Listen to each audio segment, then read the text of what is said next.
Magandang umaga, tanghali, hapon o gabi sa inyong lahat. Ngayon ay tatalakayin natin ang seafloor spreading ng Earth Science. Now, a plate boundary is a fracture separating plates from one another. One of the boundaries known is divergent boundary. Mostly, this kind of boundary occurs along the crest of oceanic ridge. Magma is pushed up through cracks in the crust along mid-ocean ridge. When that happens, upwelling of magma causing two plates to move apart and new seafloor is created. So, ang divergent boundary is kapag naghihiwalay ang dalawang plates. Kadalasan nangyayari ito sa oceanic ridge where the magma rise and bumubuo ng new seabed. Seafloor spreading is a geologic process in which tectonic plates, large slabs of Earth's lithosphere, split apart from each other. Heat from molten material from the mantle and core is released towards the lithosphere through convection current.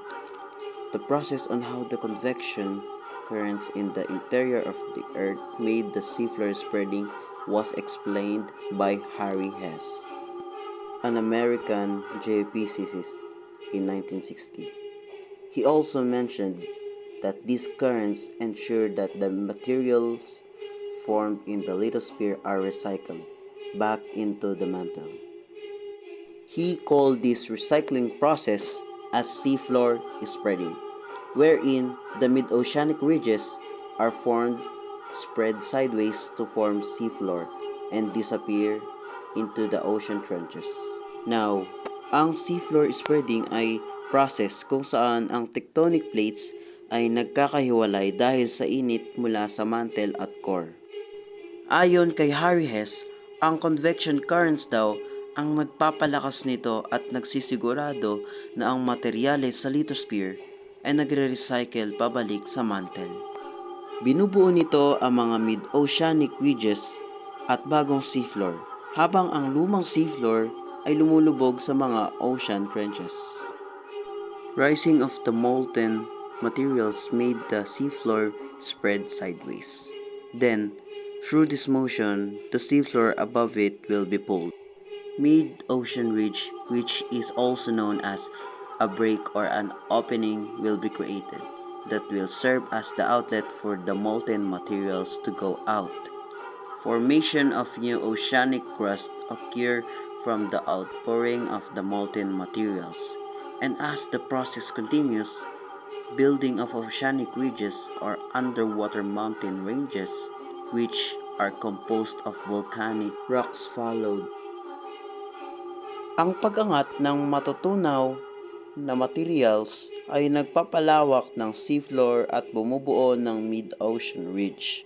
Dito lumalabas ang bagong oceanic crust at nagiging sanhi ng pagbuo ng mga underwater mountain ranges. Rift Valley is a central valley formed at the summit of the oceanic ridges as the molten materials continuously flow out from the ridges.